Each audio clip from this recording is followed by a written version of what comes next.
and my green shapes. Okay. Now that looks pretty good with the butterfly. I don't think I missed anything.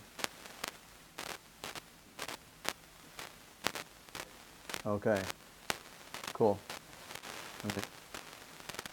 Okay. So at this point, I'm ready to color in those orange and yellow gradient areas. I'm ready to color in the shapes. The white ones are white. I don't have to worry about those. Now, that's the other thing with a paintbrush. The ones that I made with a paintbrush, I can't select and change the color. I have to choose another color, get the paintbrush out, so that's another reason I use the shape tools or the vector tools whenever I have the opportunity, because if I need to go back and change the color or something else, it's very easy to do so. If I use the paintbrush or the pencil, what I draw is what I got. I have to redraw it to get a different color or whatever. Okay, so shape 21 is this red rectangle. I needed it, so I wanted to make sure I got my white dots with the paintbrush there. And all of them on both wings are on one layer. It's layered 20 up at the top. No, actually it's not. It's layer 1. This is shape 21. Shape is vector, layer is paint or pixel. Okay, yeah. And you can see the little dots around the area that was white. Okay. So now what I need to do is I need to get ready to color in the shapes. Okay. Now, so that was making all those shapes was kind of the hard part, right? Because there's a lot of shapes to make. They're different sizes. Well, we're really close. Believe it or not, we're really close. And then I have to choose, do I use the pen tool or do I use the shape tool, right? And then, as you go there, that's kind of just, Now, I've got my shapes. I've got the shapes of my top half of the wing and the bottom half of the wing. I got the shapes of the gradient colors. All my white dots are paintbrushes, so they're not actually shapes, they're lines, but that's okay. So now, as you can see, when I click on shape 3, 4, 5, 6, 7, 8, right? 8 gets a little small, 7 is a little small. So I'm going to do 6, hold my shift key down and come down to 3. So I've got these large shapes here selected, right? And now I got to fill them in with a gradient. So I have to click on my pen tool so that I can get to my gradient color. My layer over here, 3, 4, 5, 6 are still selected. I click on the gradient icon. Let me zoom in here. Okay, so I have these 4 shapes selected. I selected the gradient icon. Now I click in this rectangle, which is a gradient, but now I have to change the color. Okay, so if I double click on here, now I have this color picker, right? So I'm trying to get an orange color with some yellow in it, which is somewhere around there. That's pretty close to the lighter shade I have here. Then I click OK. Now I double click on the white side, and I want something that's a little bit darker, maybe a little more orange. And then I click OK, right?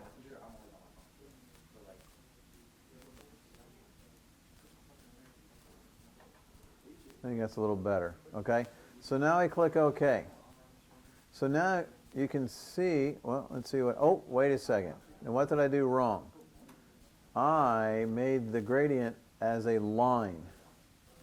So let's go back to green. I got to go fill, and I have to go to the gradient, and then I have to go, I double click, I choose the lighter yellow-ish color, I double click, I choose a more orange, darker color.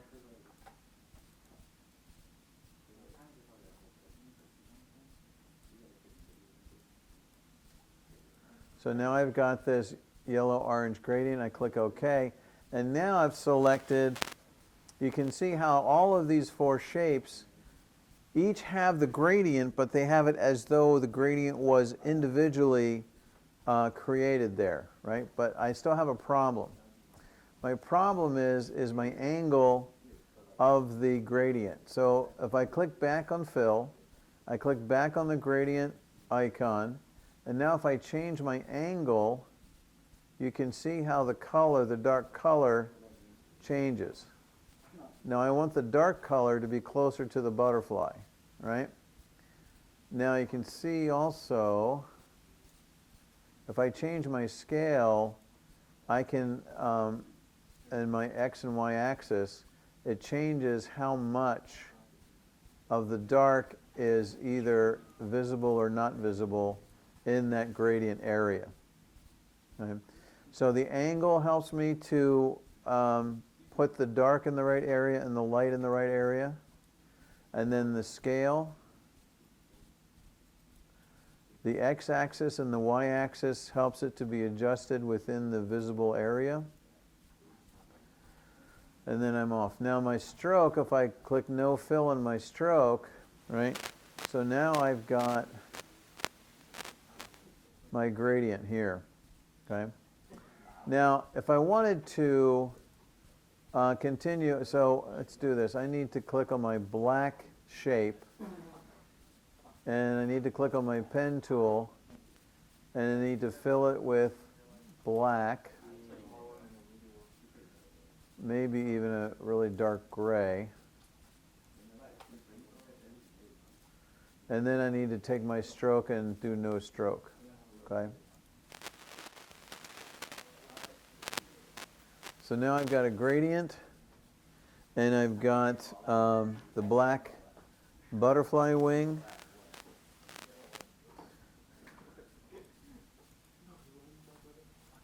Hey, language. So now, for the bottom one, I can also do the same thing. I can fill it with black. I can do the no fill stroke. And now I've got the bottom half black, right? But what I want are these green areas up here in the upper wing, which I happen to know are shapes. I'm going to hold down my shape. 7, 8, 9, 10, 11, 12. Okay. So you want to know how I got that color. This is how I'll show you how I do it. Okay. So I have these layers, which are these shapes. I click on my pen tool.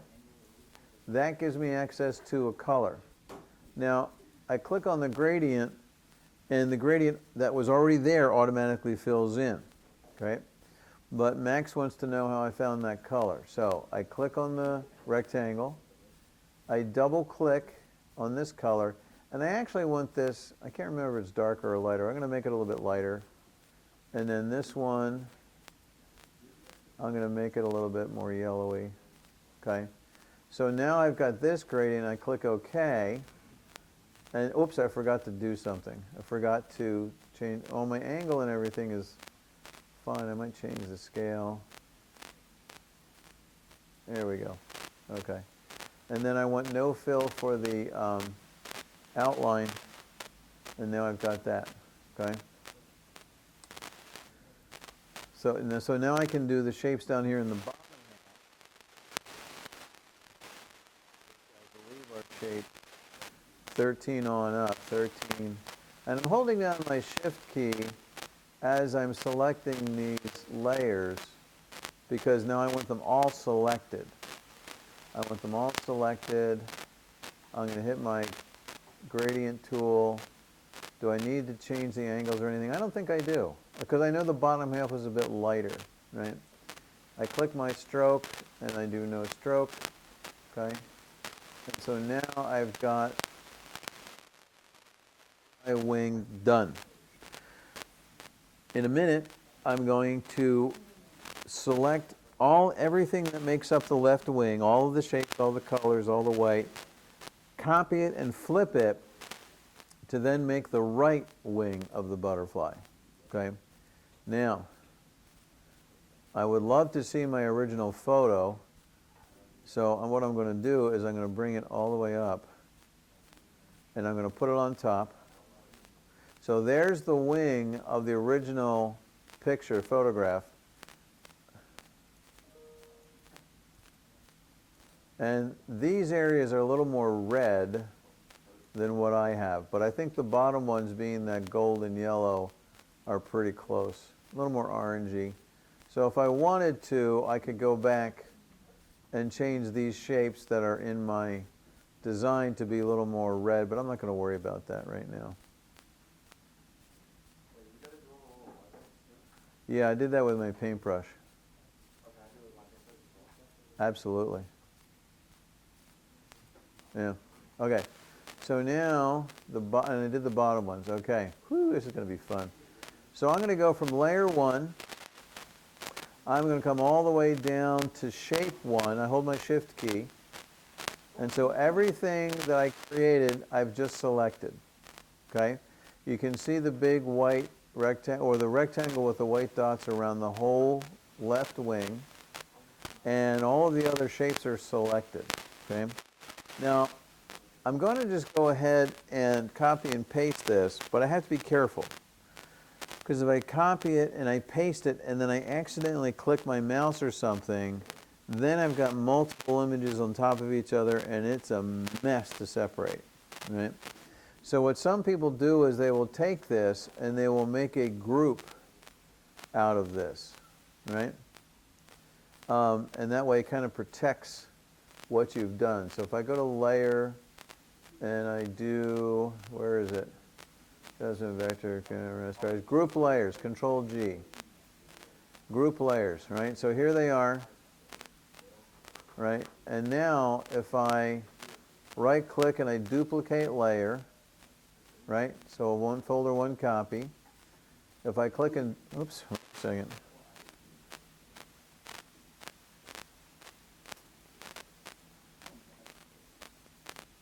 I'm going to select everything that's in folder, one copy. Okay. I'm going to click and drag. Whoa, there's the whole wing. Look at that. Isn't that cool? Yeah? Okay. So I need to do two things. I need to flip it and I need to rotate it a little bit. Okay. Now I could take this white square. Let me come up closer here. Whoops, not that way. This way. I could take this little white square on the left-hand side and click and drag it over. But the problem is, not only is it's also upside down. And that's not good. So I have to go to Image, Transform, and flip horizontally. Okay? And then I have to rotate it a little bit. Now, there's a couple other problems. One is that this shape somehow got kind of, what's the word I'm looking for? Deformed, okay? So, but I can fix that. That's not a problem. So I click this, I hit the check mark. Now this one, and it's an oval as opposed to a shape, so that's kind of disappointing. It was supposed to be, and this one turned into an oval. So the shapes are not exactly, okay, I got to do something here. I'm going to try something. I'm going to make folder 1 invisible. I'm going to put it down at the bottom.